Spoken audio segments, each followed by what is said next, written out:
এমন খাবার রে ভাই, যেটা মানুষ ছাড়া পৃথিবীর দ্বিতীয় কোনো জানোয়ার খায় না।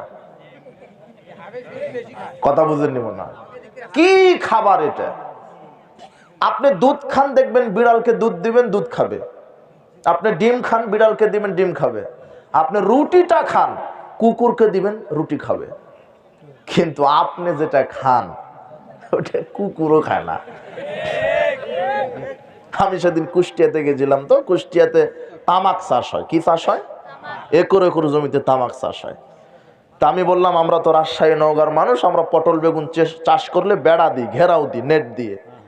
তো আপনি তামাক চাষ করছেন, এই তামাক পাতা থেকে কিন্তু জর্দা হয়, বিড়ি এবং সিগারেটের মশলা হয় তামাক পাতা থেকে, বুঝেছেন? যেটা জর্দা খায় এদেশের মানুষেরা।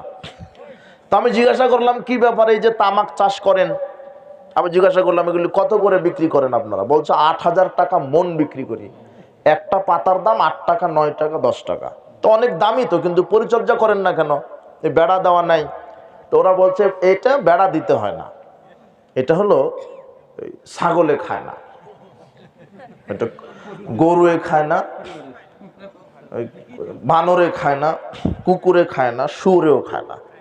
তখন আমি চিন্তা করলাম, সর্বনাশ, যেটা শুয়োরে খায় না সেটা এদেশের হুজুরেরা খায়, আর বলে মাকরুহ। কি বলে? মাকরুহ। হালাল হারাম পরে অত রুচি থাকা লাগবে একটা। কথা বুঝেননি মনে হয়? কাউকে কি দেখেছেন কোনো পাগলকে এক গ্লাস দুধ নিয়ে টয়লেটে ঢুকেছে? কিন্তু এই হারামখোর সিগারেট ছাড়া নাকি ওর টয়লেটই হয় না।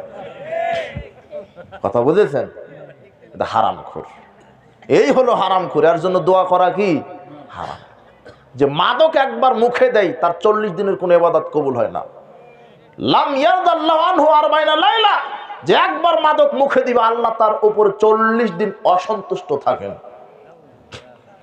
যে একবার মাদক মুখে দিবে, শরীয়তে তার শাস্তি হলো 40টা জুতা পিটা। কয়টা?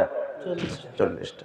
বাংলাদেশের সংবিধানে যদি কোরআন হাদিস সংবিধান থাকতো সংসদে, তাহলে যত বিড়িখুর, সিগারেটখুর, জর্দাখুর, গাঁজাখুর, ইয়াবাখুর, এদেরকে সরকার ধরতো আর 40টা করে জুতা পিটা করতো। অ্যাপেক্স বাটা কোম্পানির জুতা। কথা বুঝেছেন? কাজেই আল্লাহ আমাদেরকে সঠিক বুঝদান করুন। মাদক হারাম। মাদক খেলে তার ইবাদত কবুল হবে না, আল্লাহ সন্তুষ্ট থাকবেন না। 12টা বেজে গেছে। এগুলি হচ্ছে জাহেলিয়াত। এগুলি কি? জাহেলিয়াত। মাদক সেবন করা কি? জাহেলিয়াত।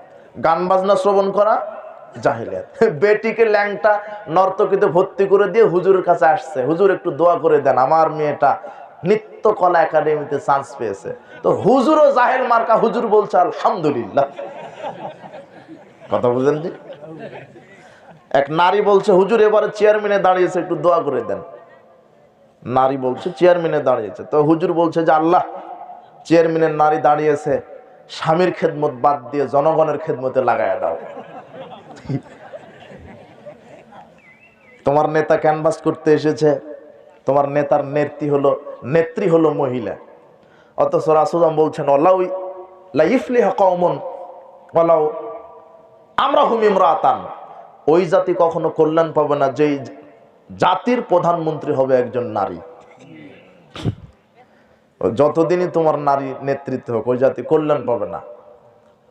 আমরা এখন থেকে পুরুষ নেতা হিসেবে দেখতে চাই পুরুষকে।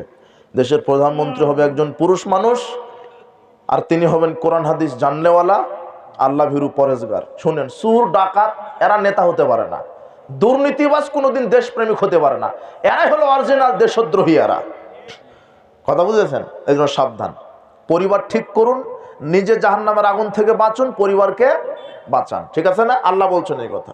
5 ওয়াক্ত সালাত, হালাল খাবেন, স্ত্রী মেয়েকে পর্দায় রাখবেন, নিজে ন্যায়পরায়ণ হবেন, সত্যবাদী হবেন, মানুষকে আঘাত দিবেন না, গীবাত করবেন না।